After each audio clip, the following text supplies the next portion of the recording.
On the 5th of December 1791, Wolfgang Amadeus Mozart died of a sudden illness, which sparked accusations that fellow composer Antonio Salieri poisoned him. In 1823, Salieri tried to kill himself and supposedly confessed that the rumors were real. Although unlikely true, this event started a massive conversation, which was made into an opera in 1897 by Nikolai Rimsky-Korsakov and was subsequently written into a semi-fictionalized drama by Peter Shaffer in 1979. The drama was about the wild and vulgar personality of Mozart and the alleged envy that Salieri had because of Mozart's seemingly God-given talent. This play was picked up by Milos Forman, who then created something that I would consider one of the greatest films of all time, and my top favorite film of all time, Amadeus. Very well put. Too many notes. All I ever wanted was to sing to God. He gave me that longing and then made me mute.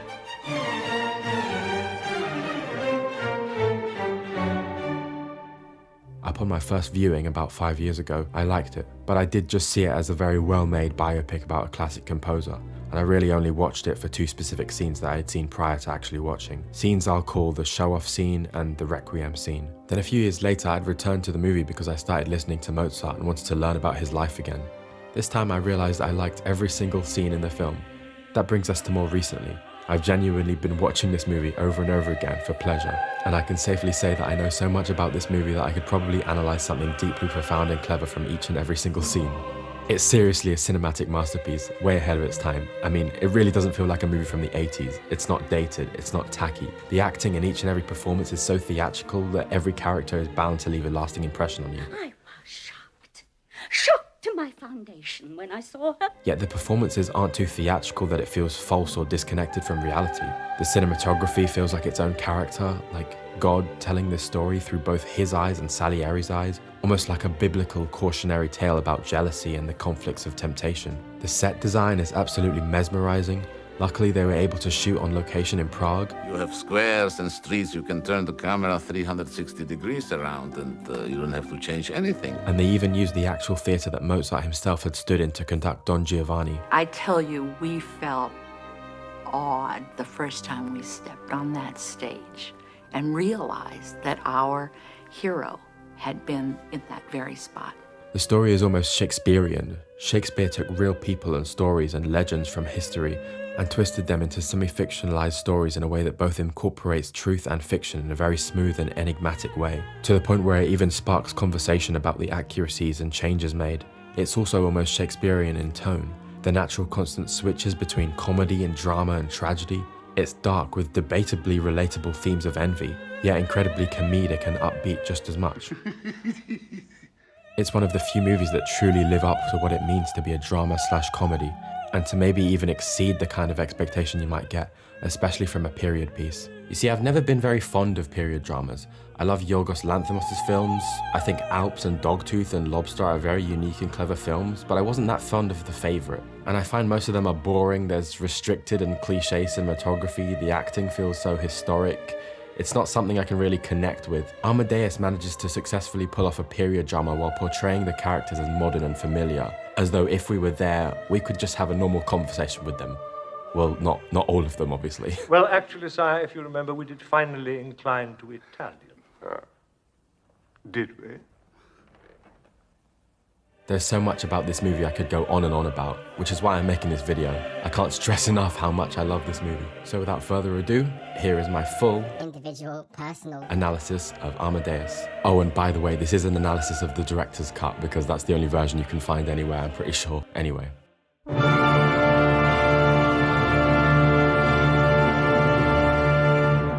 The first thing we see is something I can only interpret as a foreshadowing of what's to come, but a very implicit explanation of what's going to happen. Having seen the rest of the film, when I see this first shot of the carriage, it reminds me of when a sick and dying Mozart is being put into a carriage after he faints at his last ever show.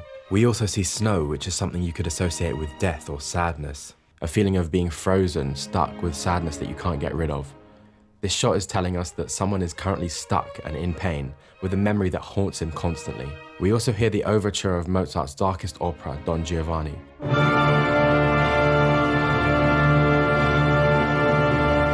Which is literally about revenge, jealousy, and death. This is being used as a kind of death motif. We hear it 3 more times in the film, I think.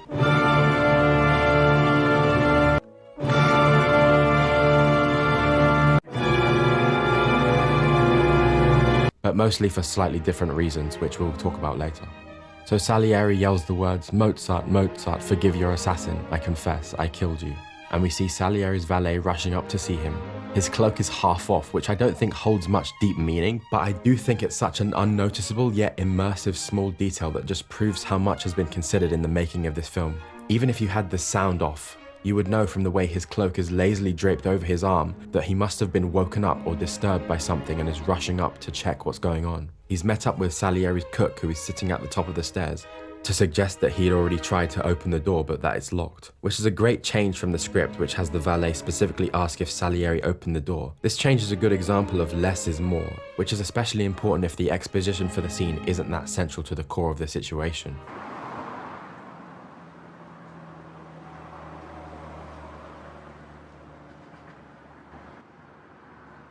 And that, sir, is where we're going to install your solar panel? The cook stands up and him and the valet walk through the door. At this point I noticed the cat. We can only assume that this is Salieri's cat. I did some research and found something that may be too much of a stretch, but it's definitely worth mentioning the possibility of whether or not this was Milos Forman's intention. Many sources on the internet seem to mention that Mozart liked to imitate cats. Like, literally. He would get bored of rehearsals and start acting like a cat. He also has an opera with a piece called Meow Meow.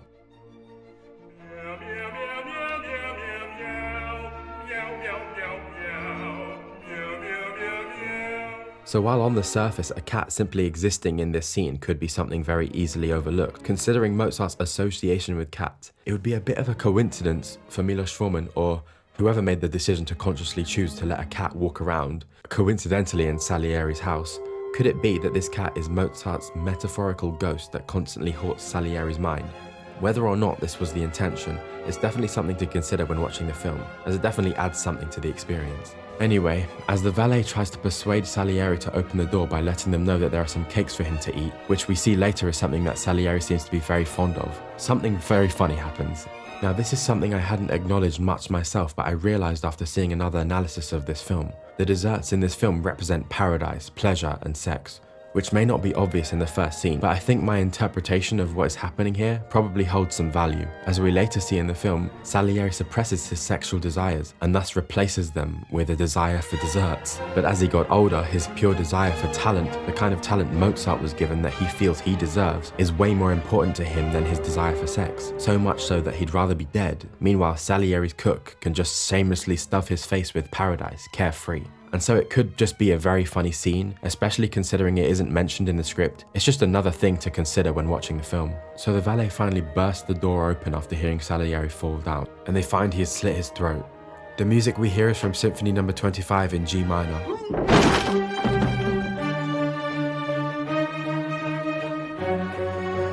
Through this music, there's an instant feeling of urgency, terror, trauma, as if death is afoot. What makes it even better is this same piece continues uncut as Salieri is carried out on his stretcher. This shot here lands outside the window of a ballroom.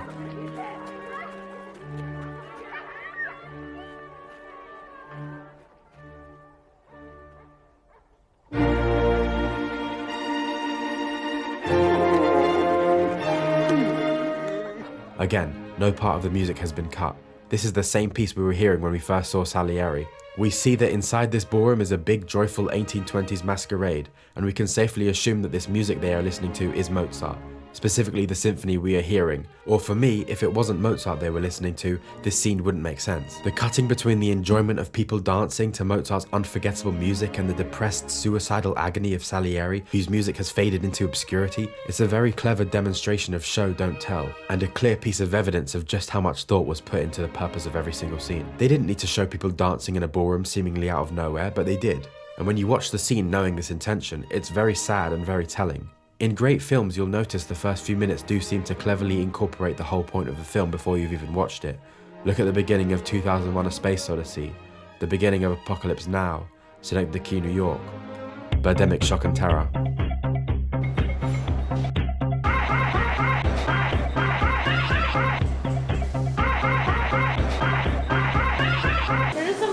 The opening titles begin as they trek through the snowy town, again highlighting Salieri's unchanging frozen feelings. A little bit later, we see an amazing crossfade from night to day, and we are introduced to the priest who has come to listen to Salieri's confession. This first shot of him always intrigued me, so I wanted to analyze what it could mean. The fact that a woman in white passes him, walking away from where Salieri is, it strikes me as a way of saying holiness, innocence, purity, none of that is here, and you should watch out. He walks into the hospital and we immediately see the kinds of people that Salieri has been grouped with, particularly 2 naked men. They are likely psychotic, as some psychotic people have been known to have the urge to strip naked. When trying to decipher why exactly we needed to see that for the purpose of this scene, I think it may be another thing that relates back to Salieri and his sexual suppression and desires that are explored in this story. Leave me alone. The fact that nowhere in public would that be a normal thing to do, but here in this hospital, it's pretty much a normal thing. No one's reacting too intensely to it. Even the priest. Now, Salieri had dementia in real life, and it's likely his confession of Mozart's death was just confused ramblings based on the rumors that had already been made. But in this story, we see that Salieri seems pretty healthy. His memory is sharp, and he's able to tell his life story in a very detailed and poetic way. So this fictional version of Salieri we are seeing is pretty sane compared to everyone here. I'd like to point out that some critics of this film say they got Salieri all wrong by portraying him as a sexually frustrated loner. They say, well, Salieri had a wife and a child, but the point of portraying him like this in the film is to exaggerate the whole point of his jealousy, and also to exaggerate just how much he needed to be as talented or more talented than Mozart. He dedicated himself to chastity so that God could give him what he wanted. If the story was just about his jealousy of Mozart in a musical sense, there may be some relatability lost on the viewer. Bringing in sexual desire and love highlights the sadness of his envy just a bit more, that makes it feel more real as a viewer. And other people will be saying, well, Salieri didn't even have this jealousy anyway. Well, again, these are based on the rumors, but these rumors happen to be a very good basis for an amazing story, especially considering the fact that Salieri was admired in his day, and Mozart less so. But very quickly things changed, and Salieri had faded into obscurity. So the priest comes into Salieri's room, and we hear something that I couldn't find the name of on the internet.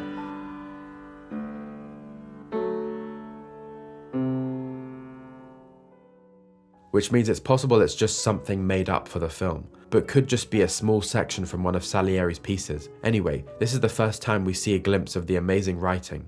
The way Salieri's view about how God sees and treats people is brought up by something the priest says. Do you know who I am? That makes no difference. All men are equal in God's eyes.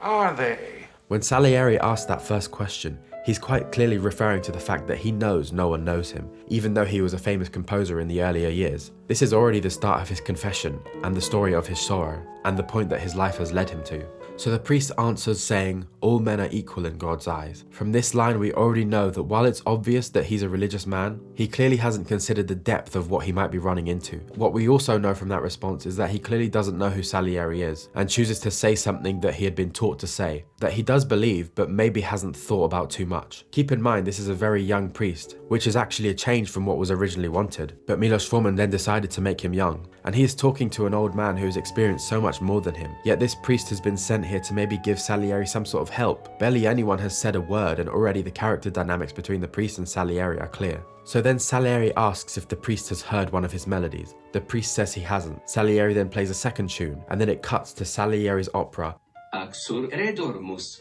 Axor Redormus. And what I really like about this piece is that compared to all the other pieces by Salieri that we hear, this one is definitely the best. The others are a bit more bland, one-dimensional, formulaic sounding melodies that are pretty straightforward. I don't know, there's just something about it that sounds quite exhilarating.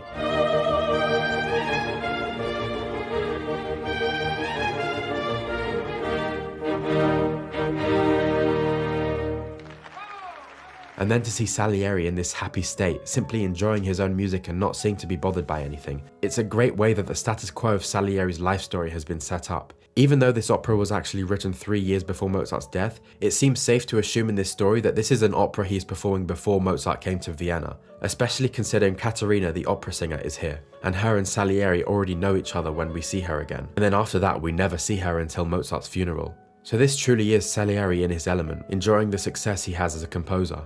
And yeah, I just needed to point out the choice of music being played here may be the best they could have chosen.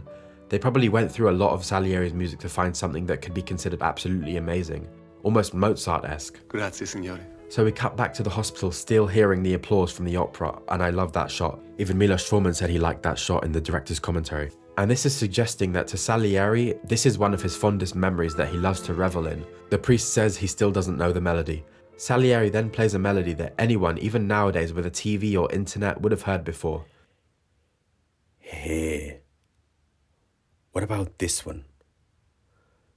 Bum, bum, bum, bum, bum, bum, bum, bum, bum, bum, bum, bum, bum, bum, bum, bum, bum, bum. Bum ba ba ba bum ba da ba bum bum bum ba da ba bum bum bum ba da ba bum bum bum bum bum ba da bum bum. Yes, I know that. So much so that you could look up first-time reaction to almost any song and you'll find it. But with this specific piece, I'm playing this music.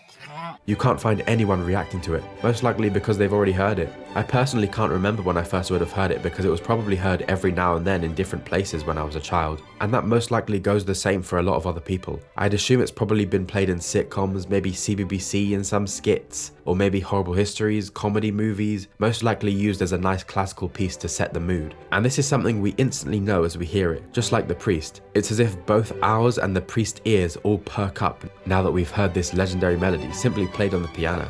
The priest says, Oh, that's charming. I'm sorry, I didn't know you wrote that. I didn't. I didn't. I know every line of this film. Now, this is probably one of the most genius yet simple moments in the film, and chances are it was probably improvised, since it's not in the script. It could either be F. Murray Abraham's, Milos Forman's, or someone else on the crew's idea. I even checked the director's commentary, and during this moment, Milos is literally talking about tennis, so... But yeah, watch what F. Murray Abrahams is doing when he says Amadeus. That was Mozart. Wolfgang. Amadeus. Mozart.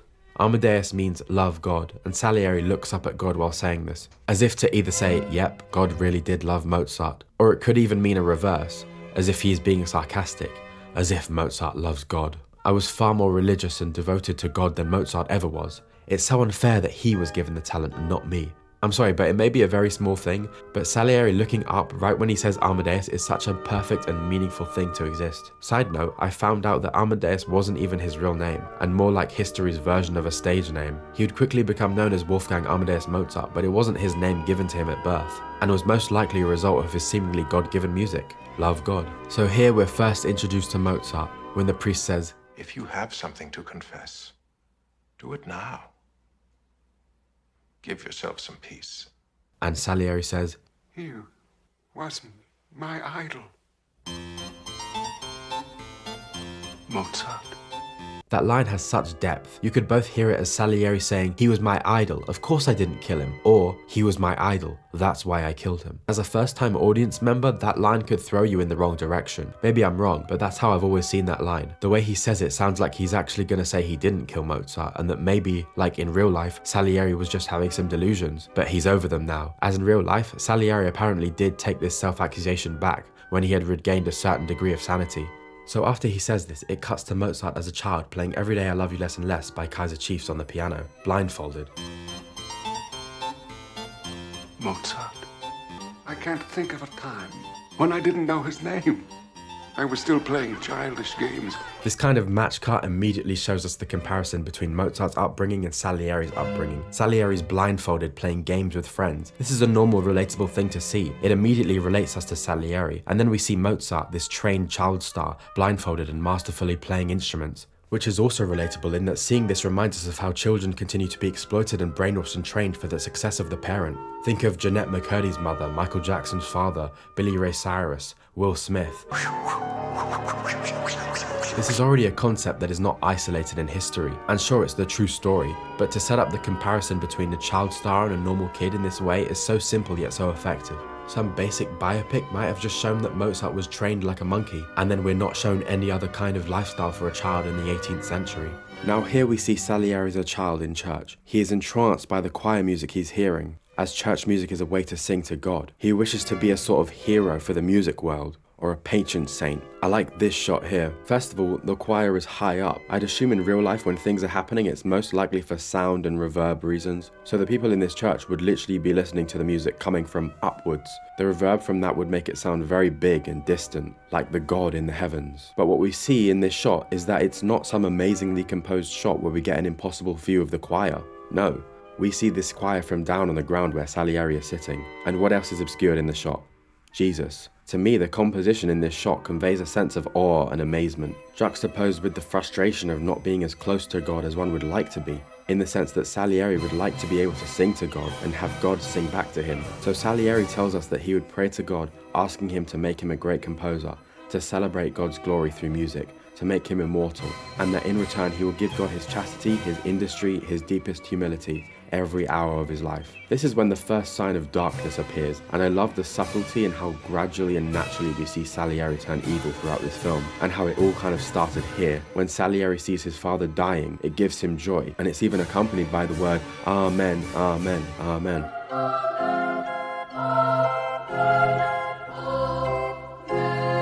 His prayer has been received and accomplished. There's already a parallel here between Salieri's father and Mozart's father. Salieri condemned his father for not allowing him to pursue a career in music, whereas Mozart's father forced him to pursue a career in music since he was a young child. And some of Mozart's feelings for his father are reflected in Don Giovanni later on in the film. Or at least from Salieri's eyes. He sees that Mozart has always been a slave to his father and would do whatever he says, which is something Salieri feels he would have related to had his father not died. I'm not sure if there's some sort of meaning I'm missing out that sort of further connects the dynamic between Salieri's father and Mozart's father, but I hope what I've said could be enough.